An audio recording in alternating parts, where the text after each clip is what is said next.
শীতকালীন নানা রকম সবজি দিয়ে এই সবজি খিচুড়ি আর তার সাথে ডিম ভাজা এবং গরু গোশত হলে শীতের সকালটা একদম জমজমাট হয়ে যায়। আর বাঙালির পাতে এই সবজি খিচুড়ি বা নরম খিচুড়ি হলে কোনো কথা হবে না, শুধু খাওয়া হবে। প্রথমে একটা কড়াইতে পরিমাণ মতো তেল দিয়েছি, এতে দুটো তেজপাতা দিয়ে সামান্য কিছু রসুন কুচি করে দিয়েছি আর তার সাথে অ্যাড করছি গরম মশলা। এরপর একটু নেড়েচেড়ে তেলে ভেজে নিচ্ছি। এরপর এতে অ্যাড করছি সামান্য পেঁয়াজ কুচি আর তার সাথে কিছু মরিচ ফালি। যতটুকু আপনার প্রয়োজনে লাগবে ঠিক ততটুকুই ব্যবহার করবেন। এরপরে অ্যাড করছি স্বাদমতো লবণ এবং 2 চামচ আদা রসুন বাটা, 1 চামচ হলুদ গুঁড়ি, 1 চামচ মরিচ গুঁড়ি, হাফ চামচ ধনিয়া গুঁড়ি আর সামান্য একটু গরম মশলা গুঁড়ি। এরপর নেড়ে চেড়ে কিছুক্ষণ তেলে ভেজে নেব। তারপরে এতে অ্যাড করব সামান্য একটু পানি, এতে করে মশলাটা পুড়ে যাবে না। এরপর কিছুক্ষণ নেড়ে চেড়ে মশলাটা কষিয়ে নিতে হবে। দেখতে পাচ্ছেন উপরের দিকটায় তেলটা ভেসে উঠেছে, অর্থাৎ এই মশলা কষানোটা পারফেক্টলি হয়ে গেছে। এখানে আগে থেকে মসুরের ডাল আর মুগ ডালটা একটু তেলে নিয়ে পানিতে ভিজিয়ে রেখেছিলাম কিছুক্ষণের জন্য, সেটা দিয়ে দিচ্ছি। আর তার সাথে এখানে কিছু ভেজিটেবল অ্যাড করছি। ফুলকপি নিয়েছি, গাজর নিয়েছি আর আলু। এরপরে নেড়ে চেড়ে ভালো মতো এটাকে কিছুক্ষণ ভেজে নিতে হবে। এখানে ডাল এবং সবজি অ্যাড করার সময় যে এক্সট্রা পানিটা ছিল সেই পানিটা জাল করে শুকিয়ে নিতে হবে। এরপর এখানে সামান্য পরিমাণ পানি অ্যাড করব, এতে করে এই সবজি এবং ডালটা কষানো হয়ে যাবে আর তার সাথে নিচেও লেগে যাবে না। এখন অ্যাড করছি আগে থেকে ধুয়ে পরিষ্কার করে পানি ছড়িয়ে রাখা চাল। আমি এটা ভাতের চাল দিয়ে রান্নাটা করেছি, খেতে কিন্তু ভাতের চাল দিয়েও ভীষণ ভালো লাগে।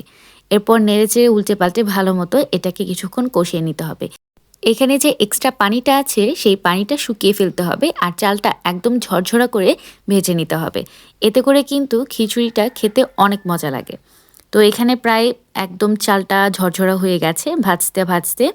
তো এবারে বাকি রান্নাটাতে চলে যাব। আমি আগে থেকেই রাইস কুকারে পানি গরম করে রেখেছিলাম, যেহেতু আমি একটু বেশি পরিমাণে রান্না করছি তো আমার কাছে বড় পাত্র হিসেবে রাইস কুকারটাই আছে। তো এখানে সেই ফুটন্ত গরম পানিতে অ্যাড করছি চাল এবং সবজি। এরপর এটাকে একটু নেড়েচেড়ে দিচ্ছি, নেড়েচেড়ে ঢাকনা দিয়ে ঢেকে রান্না করতে হবে যতক্ষণ পর্যন্ত এটা ফুটে না আসে ততক্ষণ পর্যন্ত। এর মাঝে কিন্তু অনবরত নেড়ে দেব। আর এখানে আমি অ্যাড করছি পোলাও পাতা।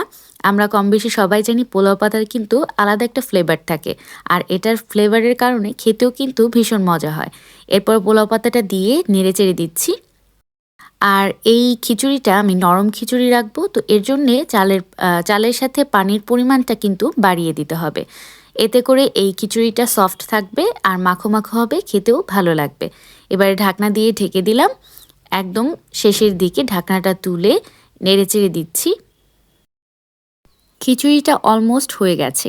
এবারেতে অ্যাড করছি কিছু ফ্রেশ ধনেপাতা কুচি। ধনেপাতাটা দিয়ে নেড়েচেড়ে দেবো। আমার সবজি খিচুড়িটা হয়ে গেছে, এবার শুধু গরমের পালা আর খাবারের পালা। একটা প্লেটে খিচুড়িটা নিয়ে নিচ্ছি আর তার সাথে অ্যাড করছি পেঁয়াজের টুকরো আর মরিচ আর একটা ডিম ভাজি। সবার শেষে অ্যাড করছি গরুর গোশত। গরুর গোশত দিয়ে খিচুড়ি খেতে যে কী পরিমাণ মজা, একদম বলে বোঝানোর মতো না। তো আজকের ভিডিওটা এই পর্যন্তই। আসছি আরও নতুন নতুন রেসিপির ভিডিও নিয়ে। ততদিন পর্যন্তই আমার রান্ধনঘরের সঙ্গেই থাকবেন। ভালো থাকবেন। আল্লাহ হাফেজ।